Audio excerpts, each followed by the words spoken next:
What I want to talk about today is an extension of the previous talk that I put up on this website about Bodhisattva training.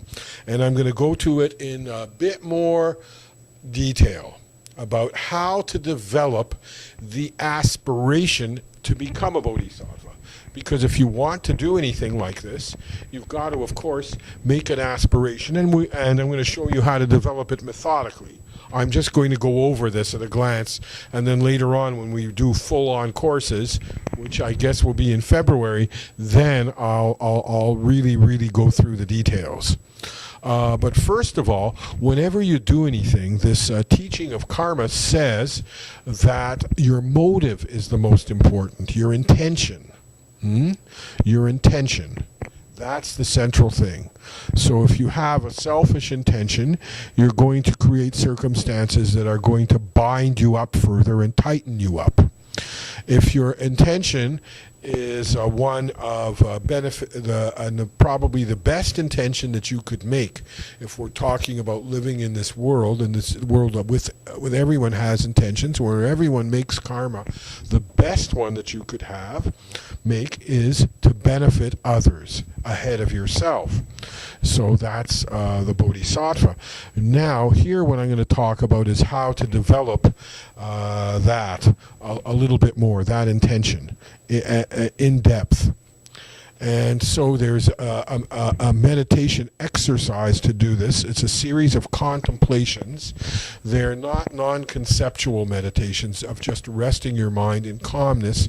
They're a bunch of contemplations, or we could call them guided meditations, or directed meditations.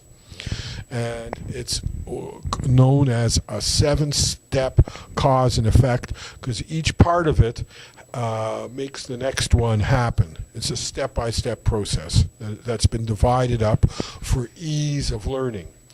And I'll just summarize them very quickly, and then later on to give you a taste of what I'll do later. Now, the actual 7 steps has in it 8.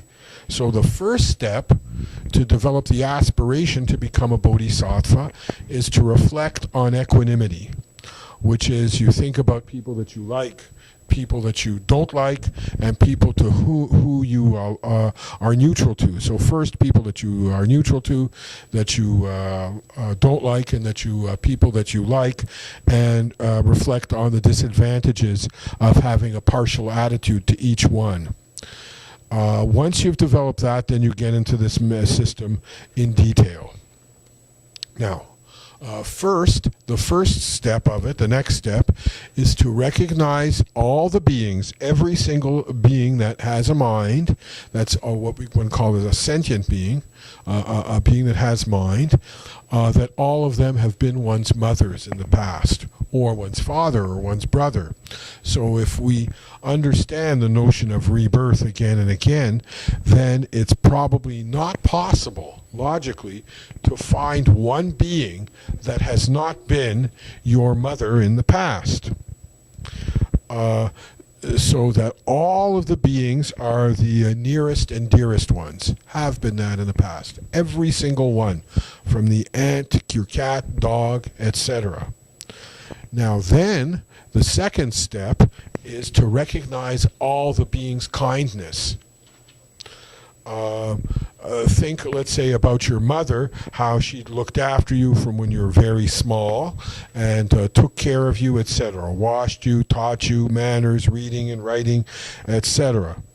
All animals are like that to their children, all of them. They'll sacrifice anything to protect their young. I think you're all familiar with this, and just think about all the other beings' kindness. Everything that we have is the result of the kindness of others. Even our clothes, it's made by other people, etc., etc. Now, I'm just going over this briefly. Remember. Thirdly, the third point is to repay the kindness of all the beings. If all those people, your mothers, are kind to you, then you've got to be kind in return. Right? This is a natural result. Okay? So if you don't repay their kindness, it'll be unfair and ungrateful. Now then, next, what you do is you meditate on loving kindness towards all the creatures, because what you want, the happiness that you want, all of them want. So you wish that they all be happy. And then compassion, which is the next step, step 5, is imagine beings that are suffering and how you want to overcome their suffering. So, for instance, if you were to see, if you want to develop this strongly, go to a situation, let's say, where animals are being led to be killed in a slaughterhouse, and I'm sure you'll have compassion and, imagine other beings undergoing suffering. And then think that you want to do something about that and you want to help them. Then, now the next step is a universal responsibility, it's called by the Dalai Lama in his explanations of this, the unusual attitude. Since all the beings have been your mother in the past, it is not just you have to repay their kindness. Each one of us should think that it's our responsibility to repay their kindness and to have an attachment to all the living things, because all of them have been your mother in the past. Not to be cold and indifferent to any one of them. And now finally is the final stage is the actual development of that bodhicitta, that bodhisattva aspiration, where you make the aspiration to want to become a Buddha in order to help all the creatures who have been our mother in the past. And then you'll have the capability of showing them the path to overcome the suffering. So I think that's it for today. Push the red button in the back.